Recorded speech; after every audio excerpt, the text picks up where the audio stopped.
4 decades of dedication to the students and young athletes of Minneapolis, it is the end of an era. And through it all, this retiring educator never wavered in his love for the city and its people. Mike Max is here with tonight's home team. And Maxie, a legendary run coming to a close. Yeah, and a good close at that. It's called Finding a Calling. Dave Wicker grew up in Burnsville, went to Bemidji State, arrived in the Minneapolis School District in 1983 out of college. He ascended, he endured, and he never left because he fell in love with the people in the city. The year was 1983, 40 years ago, and Dave Wicker took a job in the Minneapolis School District. 2 years later, moving to Minneapolis Patrick Henry to coach and teach math, and forever change his life. Henry has been a huge, huge part of my life. I mean, I met my wife here. The first day I came to Henry, we met. We raised our kids here. You know, my wife taught French, coached dance line. I was coaching baseball, football, hockey. He is unapologetic for what he believes about the city. He has seen the competition, the athletes, the coaches, and he has seen the success stories that are frequent in these neighborhoods. And he is keenly aware that the headlines might be represented in crime scenes, but the heart of North Minneapolis is filled with good.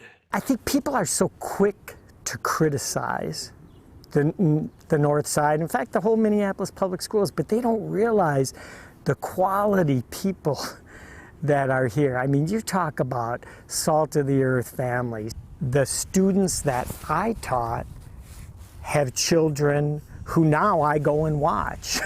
And that's been really rewarding. He knows it well.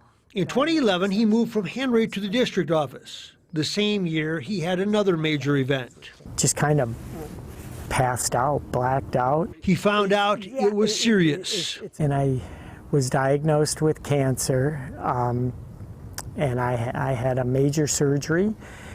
And since then, the doctors have just done a wonderful job. He fought back, and he's still fighting, because 12 years later, he understands the power of attitude and the power of good people. I'm blessed to have an incredible support system. My wife is absolutely fantastic.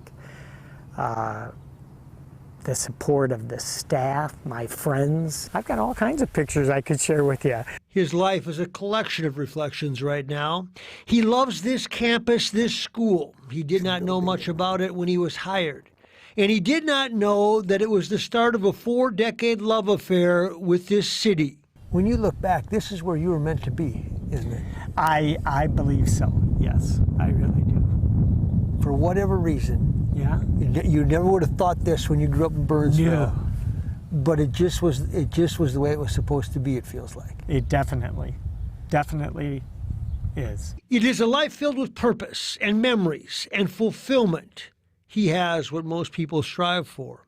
A feeling that he made the right decision, chose the right path, and lived a dream because he put his passion first. And that gives him a sense of peace. Just having the opportunity to work for the Minneapolis Public Schools in a job that I loved.